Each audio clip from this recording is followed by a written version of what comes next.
성도 여러분, 평안하십니까? 두 친구 운동 말씀과 친구 되기, 오늘 그 263번째 날을 맞고 있습니다. 자, 오늘은 야고보서 1장부터 5장까지 말씀을 읽고 묵상하도록 하시겠습니다. 야고보서는 매우 실질적인 교훈으로 가득 차 있는 그런 서신서입니다. 그리스도인들이 어떻게 살아야 하는지에 대해서 아주 심도 있게 다루고 있는 그런 성경입니다.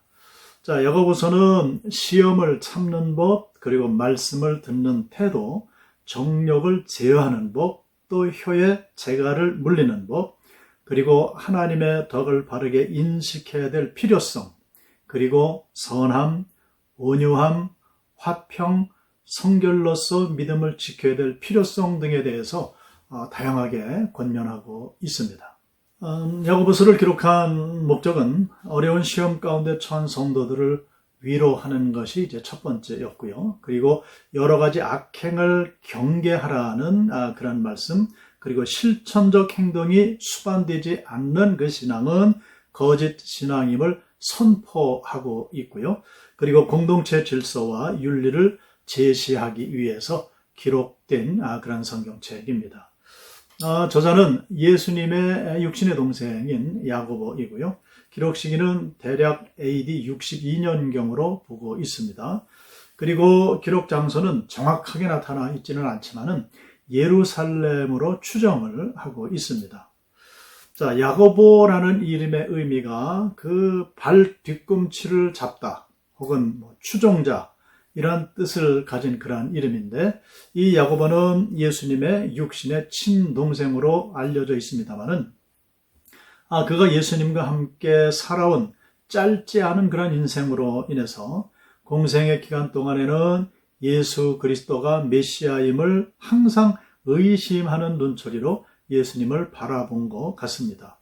자, 그 후에 예수 그리스도가 십자가에 못 박혀 죽으시고 3일 만에 부활한 사실을 목격하고, 그리고 성령을 체험한 후에 아주 확고부동한 귀한 믿음을, 담대한 믿음을 갖게 되었습니다. 그 후에 사도들과 더불어서 복음 전파에 힘을 기울였고요. 그리고 예루살렘 교회의 최고 지도자가 되어서 교회를 다스리고 치리했고, 산헤드린 공회에서 돌에 맞아 순교한 것으로 전해지고 있습니다. 말씀드린 것처럼 예루살렘 교회의 감독 지위에 있었던 야고보는 예수님의 친동생으로서 책임감이 아주 더욱더 강했던 것 같습니다. 자, 복음서에 의하면은 야고보를 비롯해서 예수님의 형제들이 예수님을 믿었다는 기록이 전혀 나타나 있지를 않습니다. 야고보에게 있어서 예수 그리스도는 한 부모를 모시고 있는 한 형제, 그 이상으로 여길 수는 없었을 겁니다. 그러므로 그런 관념을 쉽게 깨트릴 수 없었던 그런 상황 가운데 있을 때에 부활하신 예수님께서 야고보에게 나타나시게 되죠. 그로 말미암아 그때부터 야고보는 신앙을 갖게 된 것으로 짐작을 할 수가 있습니다. 자, 이러한 짐작은 고린도전서 15장 7절이 근거가 되는 그런 말씀 되겠습니다. 자, 야고보서는 모든 서신서들 가운데서 가장 실제적인 책이라고 알려져 있죠. 그래서 기독교인의 생활과 행위에 대한 실제적인 안내서다라고 별칭이 붙어 있기도 합니다. 자, 이 책은 아울러서 신약의 잠언서다 하는 그런 말로도 불려집니다.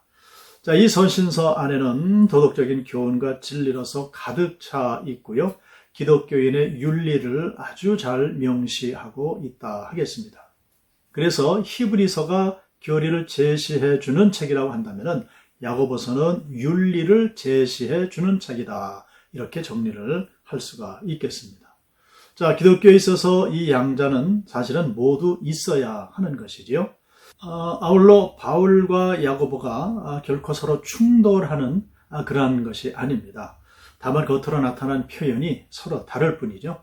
바울은 복음을 안으로 받아들이라 라고 말하는 반면에 야고보는 복음을 밖으로 나타내라 라고 가르침을 주고 있다 하겠습니다. 자, 그러면은 이제 각 장으로 들어가서 말씀을 요약해 보겠습니다. 자, 먼저 1장입니다. 1장의 말씀을 보면 전체적으로 요약할 때 시험을 이기는 믿음에 대해서 말씀을 하십니다.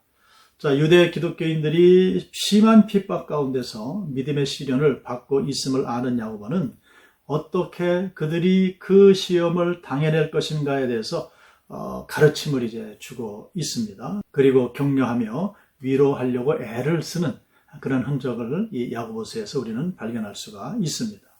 자, 1장 2절의 말씀이죠. 너희가 여러 가지 시험을 당하거든 온전히 기쁘게 여기라 라고 말씀을 하고 있습니다. 자, 일반적으로 우리는 시험과 슬픔을 피할 수 있을 때에 그것을 기쁨으로 여깁니다. 그러나 우리는 시험을 우리의 믿음을 증명하는 영광된 기회라고 생각하고 기쁘게 여겨야 한다는 그런 말씀이 되겠습니다. 자, 이렇게 기뻐해야 될 이유가 그 시험 자체에 있다는 그런 말씀이 아닙니다. 그 시험으로 인해서 얻게 되는 그 하나님께서 주시는 그 상급, 또 믿음의 인정받음, 또 하나님 주시는 그 영광, 이런 것들을 생각할 때에 우리는 기뻐할 수 있다는 그런 말씀이 됩니다. 자, 2장으로 넘어가면은 2장에서는 대주제가 이런 것이죠. 행함이 없는 믿음은 죽은 것이다. 자, 우리는 그저 하나님의 말씀을 듣기만 하는 자가 되어서는 안 된다는 거죠. 그 말씀을 실천으로 옮기는 사람이 되어야 한다는 겁니다. 자, 죄가 무엇일까 할 때에 하나님의 말씀, 하나님의 법에 순종하지 않는 것, 그것이 곧 죄가 되는 거죠. 그래서 우리의 믿음은 우리 삶에 적용함으로 우리의 삶의 행실로 나타나게 되어 있다는 겁니다. 신앙이 있다고 큰 소리를 치지만은 그것을 그의 행실로 나타내서 증명하지 못한다면 그 말이 무슨 소용이 있겠는가 하는 이러한 주제로 2장 말씀 이어지고 있습니다. 자, 그리고 이제 3장입니다. 3장은 커다랗게 두 가지로 요약을 할 수가 있겠습니다. 첫 번째는 말에 실수가 없도록 하라 하는 것, 두 번째는 위로부터 난 지혜를 구하라 라는 그런 말씀이죠.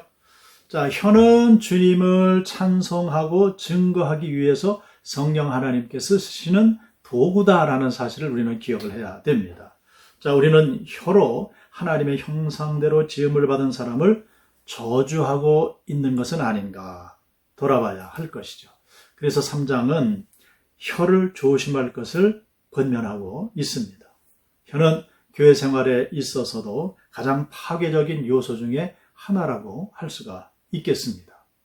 사람들은 하나님을 찬양하는 그 동일한 입술로 남을 정죄하고 해치며 이간질시키는 데 사용을 한다면 그것이야말로 하나님 앞에 죄를 짓는 것이고 하나님의 영광을 가리우는 일임을 우리가 깨달아야 하겠습니다. 자, 그리고 이제 4장입니다.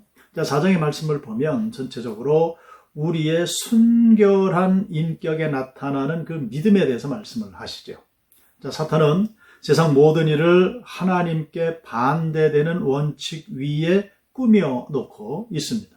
그것은 세력과 명예, 부귀와 탐욕과 야심과 이기심과 향락 등등입니다.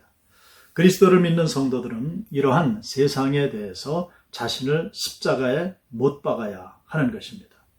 야고보는 우리의 생활 속에서 죄를 발견하기 위해서는 늘 하나님의 말씀의 거울 속을 들여다봄으로써 우리 자신이 어떻게 보이는지 늘 명심해야 한다라고 가르침을 주고 있습니다.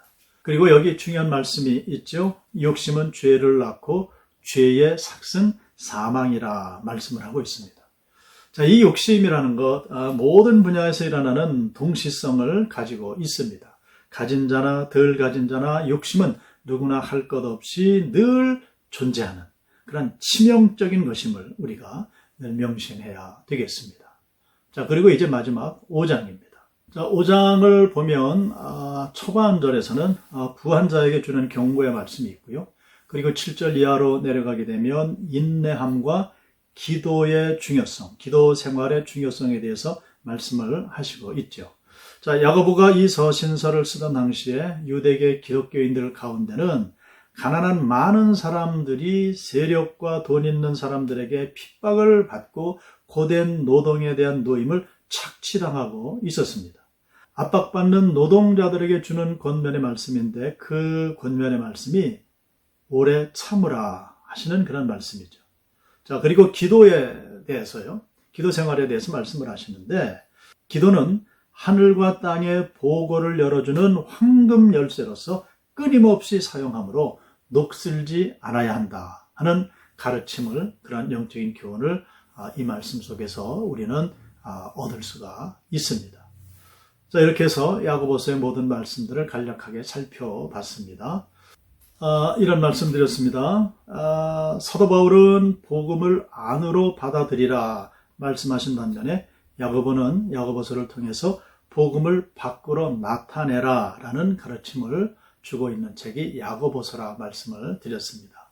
아무쪼록 이 야고보서의 모든 말씀들을 잘 명심하셔서 주은혜 가운데 행함이 있는, 그래서 풍성한 열매를 맺는 그 믿음의 소유자들이 모두 되시기를 주님의 이름으로 축복합니다. 기도하겠습니다. 살아계신 아버지 하나님, 야고보서를 통해서 우리가 귀한 은혜를 받습니다. 복음을 받되 그것을 겉으로 나타낼 수 있는 귀한 믿음이 날마다 우리의 삶 속에서 성취되게 하여 주시옵소서. 이러한 실천이 있는 귀한 믿음 생활을 함으로 하나님 살아계심을 드러내며 하나님께서 온 우주 삼라만상 모든 것들을 다스리고 주인 되심을 주님 앞에 고백하며 또한 많은 이들에게 증거해낼 수 있는 하나님의 백성들이 되게 하여 주시옵소서. 예수 그리스도의 이름으로 기도드리옵나이다. 아멘.